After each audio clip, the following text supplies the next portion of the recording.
In this video, we'll discuss training. In the last video, we learned we could use a plane to automatically classify an image. In this video, we will learn how to determine the plane. We will use the dataset of images to train the classifier. When we have an unknown sample, we can classify the image. Cost and loss. Training is where you find the best learnable parameters of the decision boundary. In this case, we will randomly select a set of learnable parameters W and B. The superscript is the guess number. In this case, the decision boundary does a horrible job as it classifies all the images as cats. The second decision boundary does better. Finally, this decision boundary performs the best. First, we need a way to determine how good our decision boundary is. A loss function tells you how good your prediction is. The following loss is called the classification loss.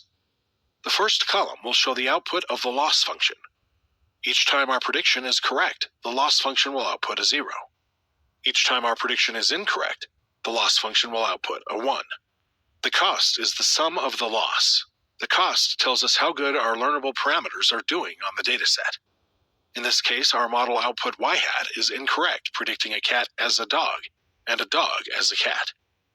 In this case, our model output is correct, predicting a dog as a dog and a cat as a cat. For each incorrectly classified samples, the loss is 1, increasing the cost. Correctly classified samples do not change the cost.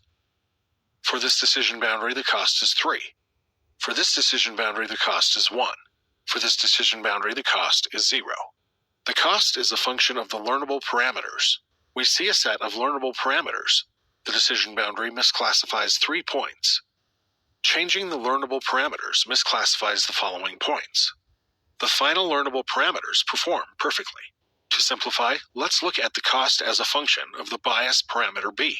We can plot the cost with respect to learnable parameters. In this case, we plot the cost with respect to the bias parameter B. Let's see the relationship between cost and the decision boundary. We see the first line misclassifies the following points. Thus, the value of the cost for this value of B is 3.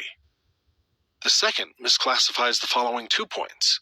Hence, the value of the cost is 2. The final lines perform perfectly. The cost is 0. In reality, the cost is a function of multiple parameters W and B. Even our super simple 2D example has too many parameters to plot. In practice, classification error is difficult to work with. We use the cross-entropy loss that uses the output of the logistics function, as opposed to the prediction y-hat. The cost is still the sum of the loss. The cross-entropy deals with how likely the image belongs to a specific class. If the likelihood of belonging to an incorrect class is large, the cross-entropy loss in turn will be large. If the likelihood of belonging to the correct class is correct, the cross-entropy is small, but not 0. Now let's discuss gradient descent, a method to find the best learnable parameters. Here's a plot of the cost using cost entropy. Notice how the curve is smooth compared to the curve classification cost. If we find the minimum of the cost, we can find the best parameter. The gradient gives you the slope of a function. At any point, we can use gradient descent as a method to find the minimum of the cost function. Let's see how gradient descent works. Consider the cost function. If we start off with a random guess for the bias parameter, we use the superscript to indicate the guess number. In this case, it is our first guess, so it is 0. We have to move our guess in the positive direction. We can move the parameter in that direction by adding a positive number. Examining the sign of the gradient, it is the opposite sign of the number. Therefore, we can add a number proportional to the negative of the gradient. Subtracting the gradient works if we are on the other side of the minimum. In this case, we would like to move in the negative direction. We can move the parameter value to the negative direction by adding a negative number to the parameter.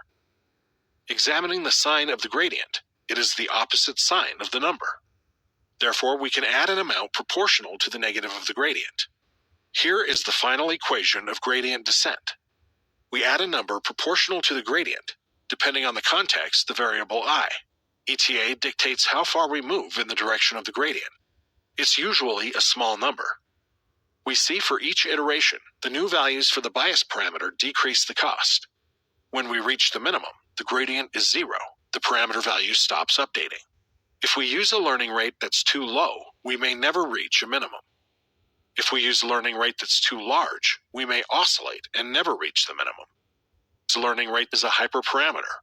We select it by finding a value that has the best accuracy using validation data. We can see the relationship between the cost function and the decision plane.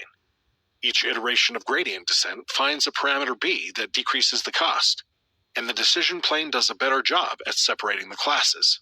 It's challenging to perform gradient descent on the threshold function. The slope is 0 in many regions. If we get stuck in these regions, the gradient will be 0 and not update. The decision plane has multiple parameters. As a result, the gradient is a vector. We can update the parameter. It's a set of vectors. For the two-dimensional case, we can plot it as a surface. It's a bowl shape. When we update the parameter, it will find the minimum.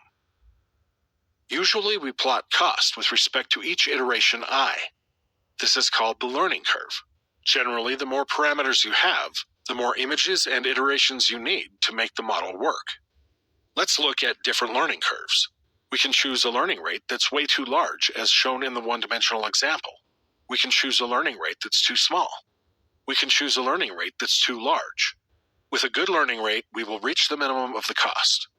That's it. Thanks.